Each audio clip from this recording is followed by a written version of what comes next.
Are you looking for more realism in your coloring projects? Are you doing all the things recommended by the experts for depth and dimension, and yet your projects still don't feel as real as you want them to? You're following all the rules. But wait, what if following the rules means that you're breaking the law?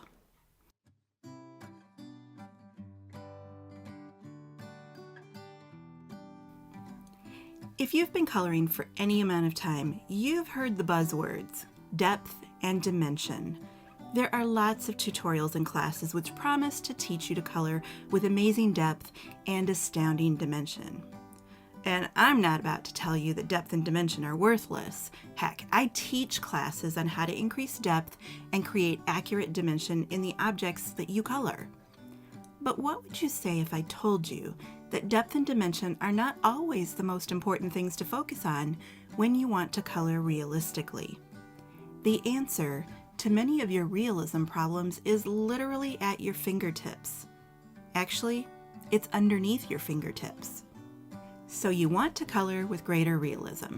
You dream about coloring with so much realism that people mistake your coloring for a photograph. And maybe you haven't quite phrased the idea in those terms, but in the coloring world, when someone says, "Gosh, I thought that was real when I first looked at it," well, no one's going to be sad to hear that about their project. You want things to look real as possible. So you've studied methods for highlighting and shading. You've added techniques for accurate realism, and you're willing to practice these methods for as long as it takes to get realism. And that's great. All of these things will help, but they won't make your coloring look touchably real. You can color the most amazingly lifelike leaf in the world. You can get all the details correct. The color is a spot-on match. You shade the body and the stem so that it feels totally accurate. You get the vein texture just right. Everything about your leaf can be perfect. But if your leaf breaks the laws of physics, your leaf will never look really real. Real objects have a presence. Real objects take up space in the physical world. Real objects, like this leaf, have more than just color and shape. Real leaves have weight and volume. They're affected by gravity, and they interact with the world around them. Real leaves do not just float around randomly in the air. Which is why this photo so perfectly demonstrates the problem with only focusing on depth and dimension. Because this is a real leaf. You can't possibly color a leaf that looks realer than this photographic leaf. And yet even this photo looks a little bit fake and artificial because the leaf is floating around pointlessly. This leaf has no environment around it. It's a leaf out of context. If you want your coloring to look real, it cannot break the laws of physics.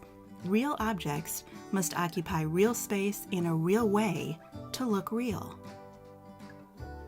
And frankly, this physics problem is not your fault. Most colorers work from a stamped image or coloring books where they give you the line drawing for the leaf, and there's nothing in the stamp that is not part of the leaf. And because the stamp is just that object and only that object, you're stuck. They gave you just the leaf, so you can only color just the leaf. So you try and fancy it up a bit to mask the fact that it didn't turn out as real as you had planned. You add some background color. You fussy cut the leaf. You put it on patterned paper. Anything to distract from the fact that you followed all the rules for depth and dimension, and yet the leaf still looks fake. Most stamped images, they don't provide any environment or context to the object. So if the stamp breaks the laws of physics, it's no wonder that your finished coloring does too. When a painting or a drawing or a colored image looks real, it's because the artist has successfully convinced you, the viewer, that the art meets all the criteria for reality. Realistic art is an optical illusion. It's a trick. You've shaped and shaded the leaf accurately. The values read is correct. The coloring is convincing. But that's not all. The leaf also has to feel as if it has a correct weight to it. It rests on a plausible surface rather than floating around in imaginary space or propped up in ways that look unnatural. There's gravity here.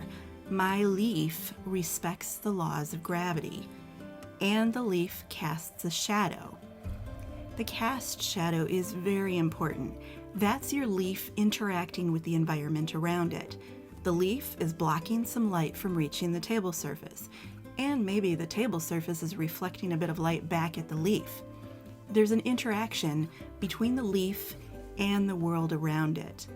Without that shadow, the leaf feels loose and weightless and unreal. Real objects cast real shadows. Shadows are a sign that the artist is aware of real-world physics, of light waves and gravity, and how real objects take up real space in the real world. A simple shadow is so much more important than just pen scribbles or a fat gray blob at the bottom of your object. That shadow places your object in time and space. And a shadow can do more for realism than you expect. This is just a leaf silhouette. No one would ever mistake this for a real leaf, right? The coloring here doesn't even qualify as basic marker coloring technique. There's no depth on the leaf, no dimension, nothing.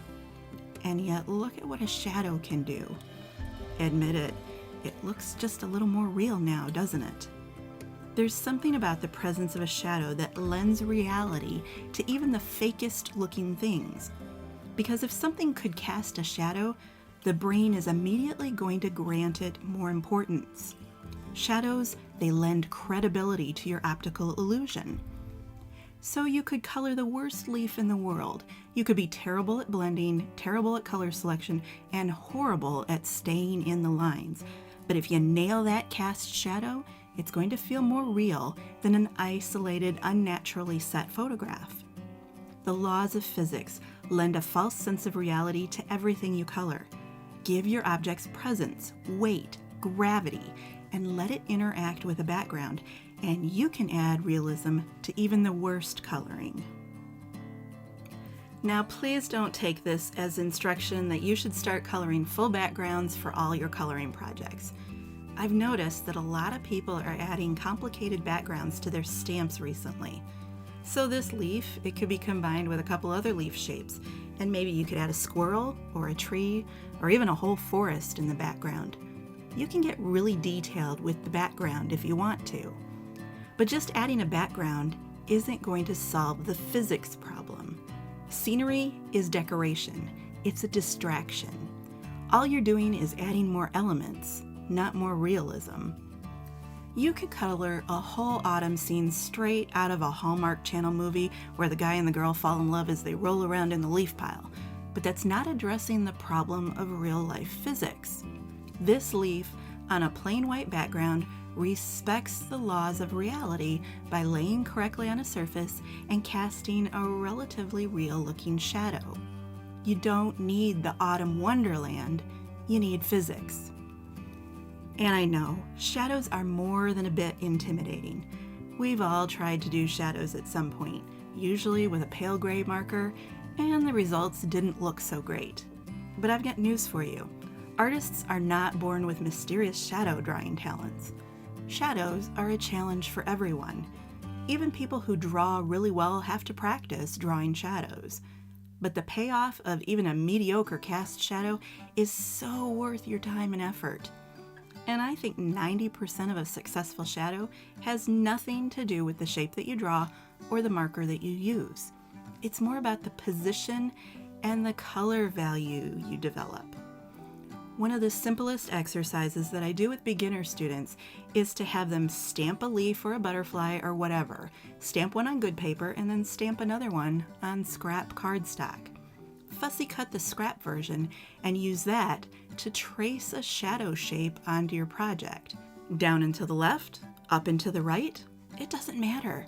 Just get the shadow in there and then don't wimp out when you're coloring it.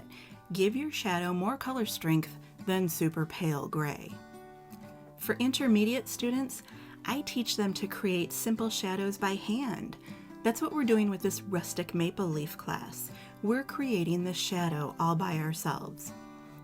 In my advanced classes, we work on complex shadows that have irregular values and edges. Advanced shadows are anything but gray. At this level, the shadowing gets complicated because we're really paying attention to light waves and real-world physics. But even the beginner-level silhouette method is going to add a ton of realism to your projects. Even simple coloring is immediately improved by adding a cast shadow, because that cast shadow tells your viewer that there's something with physical shape and real presence here. That shadow is a credibility signal. Real objects cast real shadows, and if there isn't a shadow, your viewer's spidey senses start to tingle. Without that shadow, they know something's wrong even if they can't put their finger on the problem. To read as real, your projects must first and above all respect the laws of physics. Even if you're drawing pink unicorns on Pluto, if those unicorns aren't governed by gravity and if they're not casting shadows, they're going to look fake. Ground your objects with shadows to give them weight and presence. You'll instantly add more realism than all the best coloring techniques can. Shadows and weight. The laws of physics. Realism depends upon it.